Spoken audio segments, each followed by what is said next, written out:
The Masked Horror in Tokyo. 002. The story I'm about to tell still haunts me. It all started when my girlfriend Lindsay moved to Tokyo, Japan for a teaching job.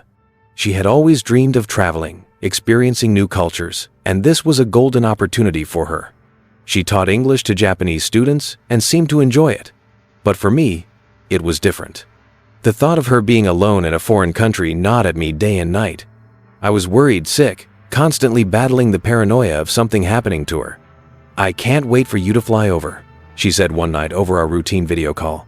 "Me too, babe. Just make sure your doors are locked at all times." She laughed. "I already locked it, silly. Stop being so paranoid." "I know. I just want you to be safe." "Don't worry, I am." But deep inside, I couldn't shake the fear. The distance between us made it worse.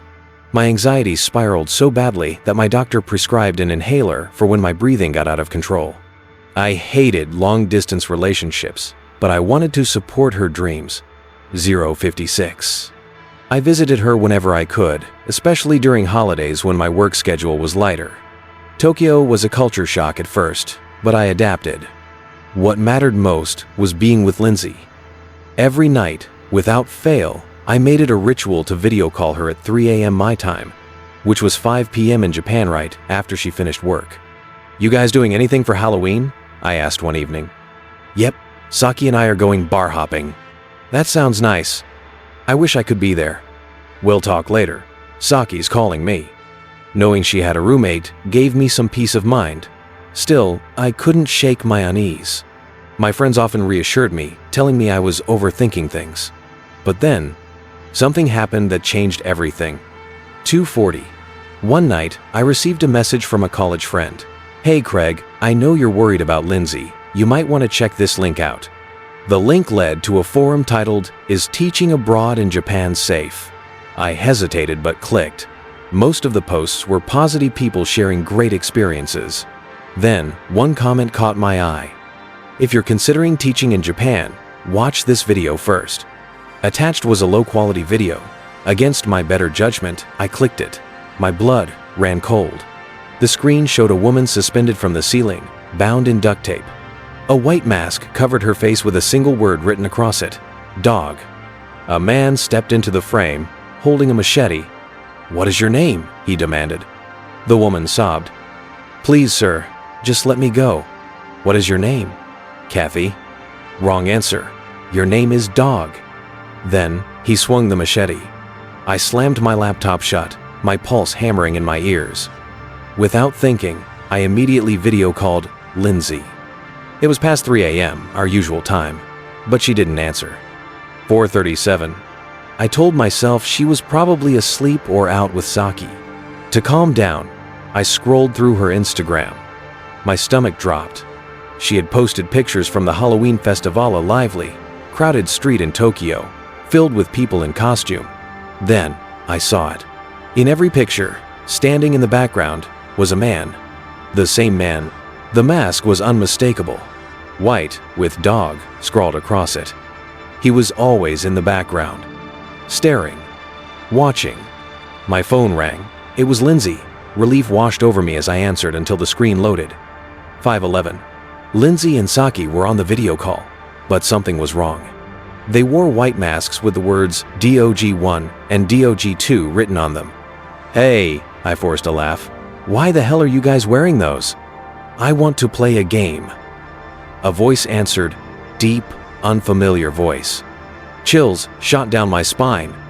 "Who the hell is that?" Lindsay and Saki didn't respond. They just stood there, silent, staring into the camera. Then, the voice spoke again. "Transfer $20,000 to DOG2's PayPal account, right now, or else they both die." "What the hell is going on? Please, leave them alone." "So be it. Dog 2, take out Dog 1 now." Saki trembled. "Please, don't make me do this." "Do it, or you both get taken out." "No, please. Do it." Lindsay lifted a large kitchen knife. Her hands shook violently as she raised it above Saki's neck.